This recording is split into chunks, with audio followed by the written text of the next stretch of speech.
Saudi अरब, Qatar, Oman, Iran पर America के हमले के बाद कई इस्लामिक देशों ने इस पर प्रतिक्रिया दी है। ईरान के 3 प्रमुख परमाणु ठिकानों पर अमेरिका के हमले के बाद मध्य पूर्व में तनाव घेरा गया है। अमेरिका की इस सैन्य कार्रवाई ने न सिर्फ इजराइल-ईरान टकराव के और बढ़ने का खतरा पैदा कर दिया है, बल्कि इस पर मुस्लिम और अरब देशों की तीखी प्रतिक्रिया भी सामने आई है। सऊदी अरब से लेकर पाकिस्तान तक कई देशों ने इसे अंतर्राष्ट्रीय कानून का उल्लंघन बताया और क्षेत्रीय स्थिरता को लेकर गंभीर खतरे की बात कही। इनमें से ज़्यादातर सरकारों ने अमेरिका के हमले की आलोचना करते हुए तुरंत तनाव कम करने और कूटनीतिक संवाद बहाल करने की अपील की है।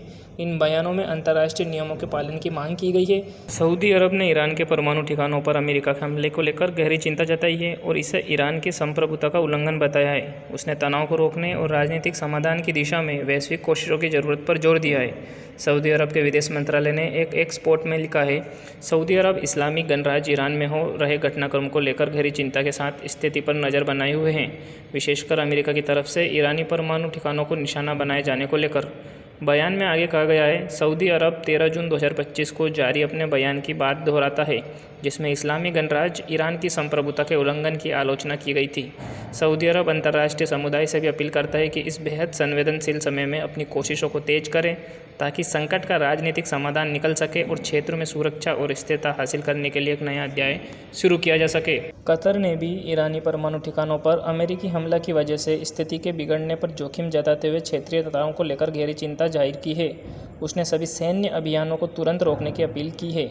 कतर के विदेश मंत्रालय की ओर से जारी बयान में कहा गया है, कतर हाल ही में हुए हमलों के बाद की स्थिति पर गहरी चिंता के साथ नज़र बनाए हुए हैं, जिनमें इस्लामी गणराज्य ईरान के परमाणु ढांचे को निशाना बनाया गया।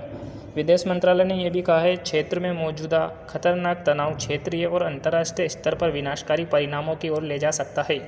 बयान में आगे कहा गया है, कतर को उम्मीद है कि सभी पक्ष विवेक, संयम और आगे किसी भी तरह के मामले को बढ़ने से रोकने का रास्ता अपनाएंगे, क्योंकि इस क्षेत्र के लोग पहले ही संघर्ष और उसके दुखद मानवीय प्रभाव से पीड़ित हैं। इराक ने भी ईरान के परमाणु ठिकानों पर अमेरिकी हमले की कड़ी निंदा की है। ओमान ने ईरान के भीतर अमेरिकी हवाई हमलों पर गहरी चिंता जताई है और इसकी कड़ी निंदा की है। ओमान ने इसे गैर कानूनी हमला बताया है और कहा है कि यह अंतर्राष्ट्रीय कानून और संयुक्त राष्ट्र चार्टर का सीधा उल्लंघन है। उसने सभी पक्षों से हालात को शांत करने की अपील की है। ओमान के विदेश मंत्रालय के प्रवक्ता ने कहा, अमेरिका की यह कार्रवाई संघर्ष के दायरे को और बढ़ा सकती है और यह अंतर्राष्ट्रीय कानून और संयुक्त राष्ट्र चार्टर का गंभीर उल्लंघन है। ओमान की तरफ से आगे कहा गया है, संयुक्त राष्ट्र प्रणाली के तहत हर देश को शांतिपूर्ण उद्देश्यों से परमाणु कार्यक्रम विकसित करने का अधिकार है, बशर्ते ये काम अंतर्राष्ट्रीय परमाणु ऊर्जा एजेंसी की निगरानी में हो। जिनेवा समझौता समेत कई अंतर्राष्ट्रीय नियम परमाणु ठिकानों को निशाना बनाने पर रोक लगाते हैं, क्योंकि इससे विकिरण को और प्रदूषण फैलने का खतरा होता है और इसे मध्य पूर्व की शांति और सुरक्षा के लिए गंभीर खतरा बताया है। इराक ने कहा है कि ऐसे हमलों से पूरे क्षेत्र की स्थिरता पर असर पड़ सकता है। इराक सरकार की ओर से जारी बयान में कहा गया है, इराक सरकार इस्लामी गणराज्य ईरान की सीमा के भीतर परमाणु ठिकानों को निशाना बनाने जाने की निंदा करती है। यह सैन्य कार्रवाई मध्य पूर्व में शांति और सुरक्षा के लिए एक गंभीर खतरा है और क्षेत्रीय स्थिरता के लिए भारी जोखिम पैदा करता है।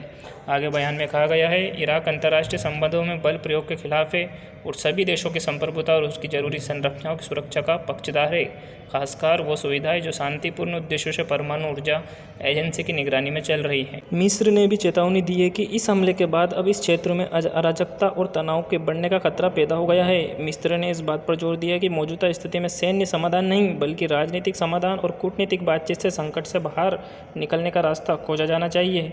इस बीच लेबनान के राष्ट्रपति जोसेफ आउन ने कहा है, ईरान के परमाणु ठिकानों पर अमेरिका की बमबारी से तनाव बढ़ने का खतरा बढ़ गया है। इससे एक से अधिक क्षेत्रों और देशों में सुरक्षा और स्थिरता के लिए खतरा पैदा हो गया है। पाकिस्तान ने भी कहा है कि इजराइल के हमलों के बाद हुए हैं और इससे पूरे क्षेत्र में तनाव और बढ़ सकता है। पाकिस्तान सरकार की ओर से कहा गया है, पाकिस्तान ईरानी परमाणु ठिकानों पर अमेरिका के उन हमले को निंदा करता है जो इजराइल के सिलसिलेवार हमलों के बाद हुए हैं। हमें क्षेत्र के तनाव के और बढ़ने की आशंका को लेकर गहरी चिंता है।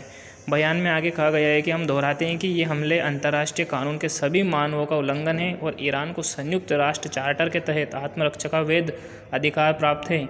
ईरान के खिलाफ जारी आक्रामकता के कारण जो अभूतपूर्व तनाव और हिंसा बढ़ी है वह बेहद चिंताजनक है। अगर हालात और बिगड़े तो इसका असर न सिर्फ इस क्षेत्र पर बल्कि दुनिया के और भी हिस्सों पर पड़ सकता है। इस बीच ईरानी विदेश मंत्री अब्बास अरागची ने कहा है कि कूटनीति का रास्ता पहले इजराइल ने बंद किया और फिर अमेरिका ने उसे खत्म कर दिया।